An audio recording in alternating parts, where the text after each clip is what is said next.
Uncle, আপনার মেয়েকে আমার পছন্দ হয়েছে, কিন্তু শর্ত হচ্ছে বিয়ের সময় আমাকে একটা বুলেট বাইক দিতে হবে, তবেই এই বিয়েতে আমি রাজি। বাবা, বুলেট বাইকের তো অনেক দাম। এই মুহূর্তে আমি এত টাকা পাবো কোথায়? ভুলে যাবেন না, আমি কিন্তু বিসিএস ক্যান্ডিডেট, তাই বিয়েতে বুলেট বাইক লাগবেই। ভেবে দেখুন, এরকম সুযোগ কিন্তু বারবার আসে না। মা, আমার জন্য বাবাকে এত কষ্ট পেতে হচ্ছে। বাবা এত টাকা কোথায় পাবে? আমি এই বিয়ে করতে চাই না মা। তুই কাঁদিস না মা, তোর বাবা ঠিকই ব্যবস্থা করে ফেলবে। সম্মান বাঁচাতে হলে আমাদের যে বুলেট বাইক দিতেই হবে। স্যার, আমি আমার মেয়েটার বিয়ে দিচ্ছি, অনেকগুলো টাকার প্রয়োজন। তার জন্য আপনাদের ব্যাংক থেকে 10 লাখ টাকা লোন নিতে চাই। আপনাকে তাহলে বাড়ির দলিল ব্যাংকের কাছে জামানত রাখতে হবে, আর 1 বছরের মধ্যে লোন পরিশোধ করতে হবে। এই নিন স্যার।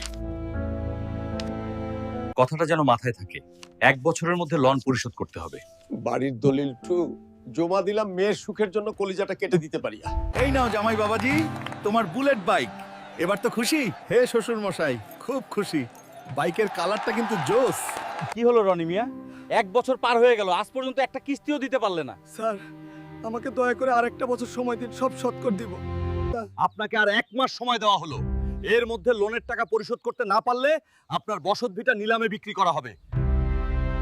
ওগো, আর 1 মাসের মধ্যে লোন শোধ না করতে পারলে তো আমাদের বাড়িটা দখল করে নেবে।